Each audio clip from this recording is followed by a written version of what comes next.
Hey, good morning, everybody. James here with River Lunacy. Today we're going to talk about what's in your reel. Do you know what's in your reel? I know what's in mine.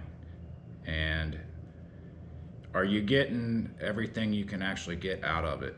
Because there's so many more things you can do to your reels. Not just the Abu Garcia 6500, but I'm sure whatever you're using, you can improve it. And particularly this series, I think most of them come with 3 or 4 bearings. I want to say this one might have 11. There's 2 in the handle, 2 up here in this worm gear, got 1 in the float chamber with a drilled out bullet. That's going to put an extra bearing on your spool. I take out all those old bearings as soon as I get one of these reels, whether it's used or brand new in a box, and I just explode it across the table. Go ahead and clean off some of that grease that they put on. A lot of times they put too much grease on or don't put grease in one spot. These worm gears, a lot of times they're caked up with grease, and my opinion, don't know about yours, but I don't want grease on that because I want it to go fast and smooth. Grease is more of a slower deal. So I put a nice light oil on, something synthetic, whatever you like. If you feel like you got to go with a big name that's super fast, some hot sauce or whatever you like, it works good. But I just put a little bit on there, you know. You just want it, that paw inside there, to really run nice and smoothly. That's another thing that I change out, is that metal paw. I put a hybrid, or no, it's just the regular ceramic goes in there, and I get years out of these worm gears. A lot of guys use a non-level one, which I get it. But I like these, so this is what I use, and I've never had one go bad after I started using the ceramic paw. The connection's good, it's smooth still, runs like a champ, you know. So I'm gonna tear this thing down, gonna give it a little basic cleaning, and while I'm putting it back together, I'll just show you some of the bearings and kind of go over a little bit of where you can put some and what you can do. This reel also has a mono mag I put on there myself, which I do that mainly because of real windy days. The wind will grab that line, put a big loop in it, and you got a big bird's nest. So that helps with some of that fluff. And also when I'm casting 6 ounce or 8 ounce a mile out there in the middle of the river, occasionally when that sinker hits that water, I'll get a loop that comes back, and that's not good, because when you get that loop, a lot of times it'll go right over that guide and stop the bait from sinking. So if I'm fishing a 50-foot deep hole and I'm stuck there, that bait is just coming right back at me, and I lost part of my cast. So let's break this guy down, and I'll go ahead and talk a little bit more about the bearings and show you where they go and kind of place things how I like them. I do also put a new power handle on. It just it makes it so much easier pulling into big baits and fighting a big fish, in my opinion. I like them. I don't really think I have any reels without them anymore. Quick tip on this spool bearings: get yourself a wire, kind of like just a medium-sized wire. Put you some little hooks on the end of that. These spools, these bearings can really be kind of a nuisance to pull out. So I'll sit there, put that in there, and I'll spread it apart a little. And there you go.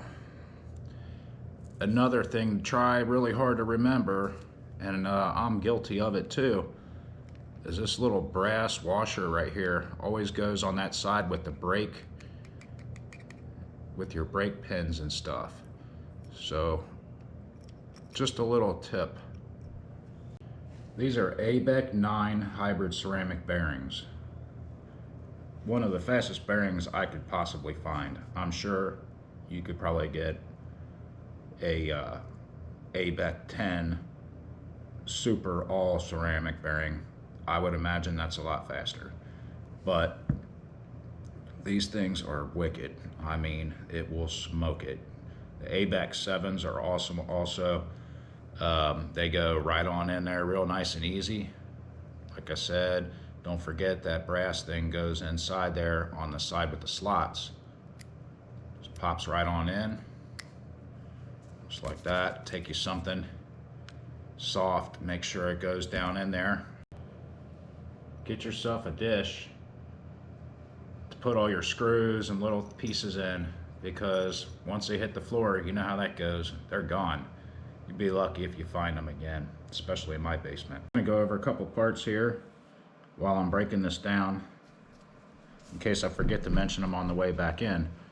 Right here's your cogwheel, and on the original, where you see that C-clamp, there is a, it's kind of like a beveled end. Well, you take a razor blade and you push on in there like this, up against that stem that holds it, and turn that wheel, and you can cut that. It'll leave a little ring, the ring will pop off, and then the whole thing will come off. So you can sit there and clean that off, and you can sand it down a little bit and then put a clip back on it. It'll make it run real freely. If you notice, as soon as you pull your reel apart and you go to spin this thing, it doesn't really spin real well. Mine actually has a bearing underneath there, and you can see it just spins nice and freely. Also, inside here in this float chamber is another ABEC 9 hybrid ceramic bearing. The drilled out bushing here, which is hard to get out. So that bearing sets on top of that. This thing has been cut and it's been drilled custom. So that gives you some extra force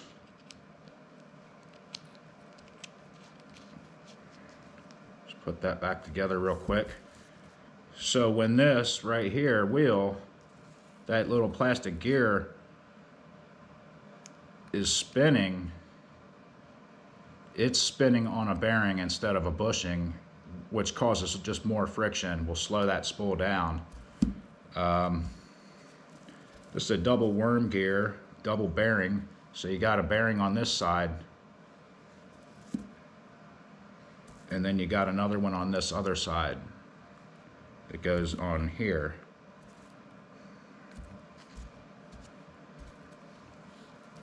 That will make it to where when you're pulling a big fish in, it's going to be a lot smoother. It just creates a workhorse. This is your ceramic paw here I was talking about that runs on there. The old metal ones, you'll notice when you break these reels down, if you got a metal one in there, there's going to be shavings and black stuff all over this thing. So this here, I don't ever have any of that black crap on that anymore. So what that tells me is this thing is holding up really smooth. Once you start getting all that black stuff on there, it just wears down. Next thing you know, you're replacing both of them pieces, which is really bad when you're fishing. If you have been fishing and all of a sudden all your line is on one side of your reel and you can't cast anymore, that's your worm gear has gone bad. Little C-clip, you got one on your worm, on the cogwheel, sorry, and right here on this handle, this goes down before you put the nut on, and you want to really grab that thing. You want to put your finger on there when you go to pop this apart to slow it down, because it will just fly 100 miles an hour. See how I just slipped that off of there? Those things disappear. Throw that in a tray, comes right off. And hopefully this guy here, don't forget to put that back on. That goes on after the drag wheel. All right, I'm going to go ahead and put these arms back together because this is something that in the past I've forgotten how they go in order. First of all, I do put a little grease underneath these arms because they rub on that metal and they rub on each other. And then on all these stands, this one here is where that main shaft, the drive shaft runs. So I put a little grease on that. These little stands that hold all your little plastic stuff, I put a light oil on them so they can go up and down nice and freely. Just makes the reel a lot smoother, and I'm sure it's going to help so those parts don't get worn out. Anyway, the arms go from small, medium to large, up. They build up. So that's the first thing I put down. That one there goes on this one here. The one all the way to the right towards you. Remember, the big stand goes away from you. So they go on that button. The button release arm faces up. The open part faces up, if that makes sense. Then you got your big arm here. This one goes on the other side of that. It goes up over it. There we go. All right. Let's see. So this one I'll put on next. This is the pinion gear here. The main gear part will be facing you. This is the part where the slot, the brake slots, go across that. All right. Remember, I put a little oil on these ends here to help so that can slide up and down freely. The point of that arm goes on the inside of that. This here runs across this plastic on the top part. It just pops right down. You just line it up. Anyway, this is a bronze pinion. I switched the gears out just because I had worn them out pretty good. I actually will do some drift fishing from the bank using surf rods, 12-foot surf rods. So some people think catfishing's lazy man's fishing, but it's not when it comes to me. This is a stainless steel gear. I changed the brass out. And of course I went ahead and upgraded my drags to a Carbon Tex. I think Smoothie makes them. A lot of people make them now. Anyway, always remember that brass washer goes underneath there. And I put a little bit of grease on that. This is an upgraded shaft. So I got a hybrid ceramic bearing inside there also. Now this will sit there and run on a bearing instead of running on metal, just rubbing. Makes retrieval a lot better. All these parts I'm talking about you can get on eBay. You might be able to get the bearings on Amazon, but most of the really good upgraded parts you'll find on eBay. Another thing, when I clean out that bearing, that IAR bearing inside there, I do it real gently with like a bottle straw cleaner. And when I go to replace that grease in there, I could use like the pen grease or the PTFE type of grease. Works really good. I think that's really great for the heat outside, or if your reel gets real hot from a giant fish. All right, so we're going to line this all up. That little groove in the side plate, of course, runs with that. There's a little shield. You can put it in last or put it in right away. You can put it on here. I don't think it matters a whole lot. Mine's in there right now, so I'm going to work it like that.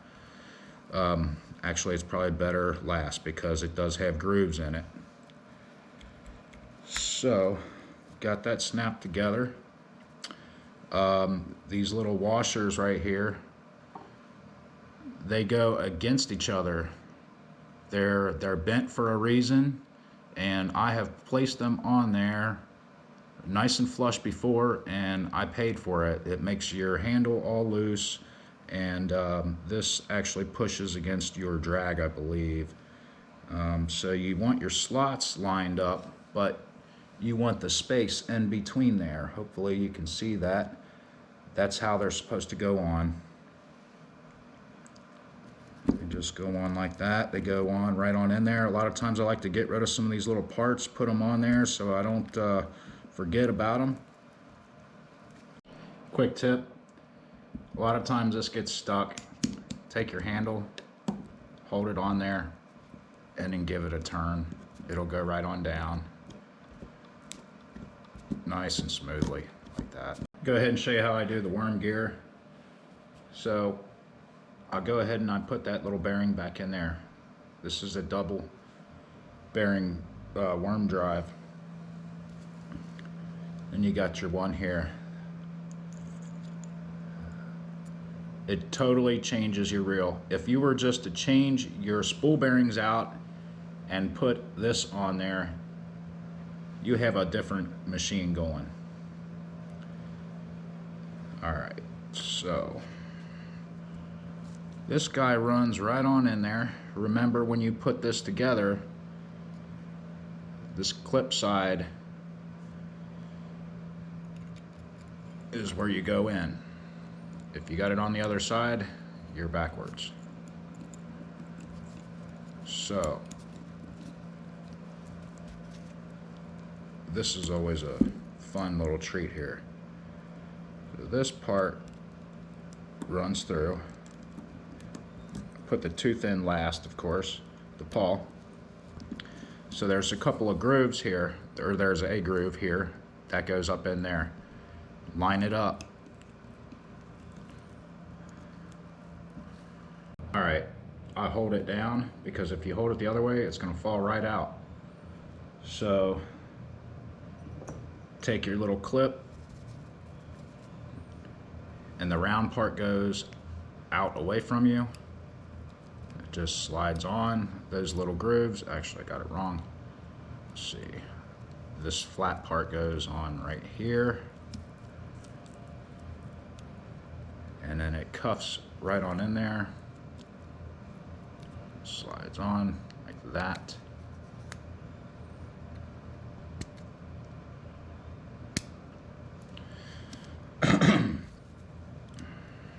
This little pawl, the ceramic pawl I was talking about, that'll last forever. When I put those on, I pull that line thing all the way over to the one side or the other. It just gives you room for your fingers. I try to line this up the best I can. I just drop it straight in. It's hard to do away from me. Okay. And then you can push on that a little bit, and it'll pop right on down in there in place. When that's not, you can tell that that gear is running. That means you're in place. These caps are always fun to put on. Just stick that on there.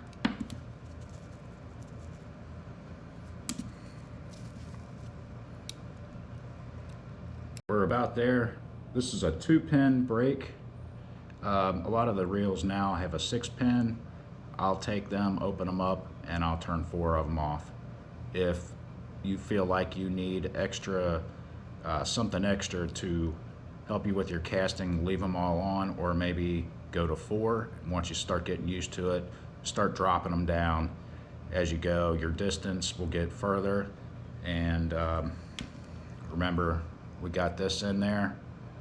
So I don't have a whole lot of braking on my reel now. So this is just about the only thing I've got that's gonna slow me down just a little bit. And these little pins, they like to fall off.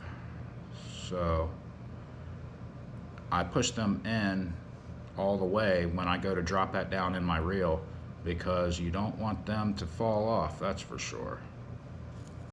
These are a little bit of an updated screw here, upgraded I guess you could call it.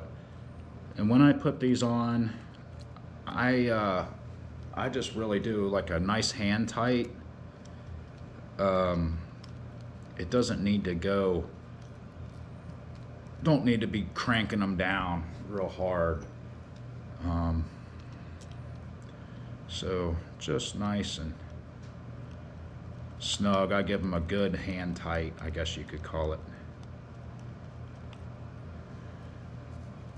Those help me to get in and out of my reel when I need to. I don't like all these little screws. They're kind of a pain in the butt. I hope you got something out of this today. And don't be afraid of your reel. Take pictures, do whatever you got to do, line it out, clean one piece at a time. But if you take care of it, it's going to last a lifetime. These bearings, the gears, they can all be replaced if something's worn out. Don't let that thing sit over on the shelf. You know, I've got hundreds of them all over the place in here, and I use them all. Different places, different techniques, heavier weights for different reels, rods, different styles, you know, demon dragons, whatever it might be. 5 ounces, 8 ounces, giant chunks of bait versus small pieces of shad. But everything's got a use to it, you know. 6-foot rods for a boat, or 8-foot rods, 12-foot, 12.5-foot rods for down on the river in places where you're not allowed to take a boat. All right, everybody, we're gonna wrap it up. We did a pretty good job on this guy today. And don't sell yourself short. You can really go a mile. If this is the kind of thing you like, by all means, please subscribe and comment. I'm also on Instagram and on the Fishbrain app. You're more than welcome to ask me any questions you want. I'll definitely get back to you. It really means a lot to me that you watched and you've gotten this far. Thanks a lot. I appreciate it.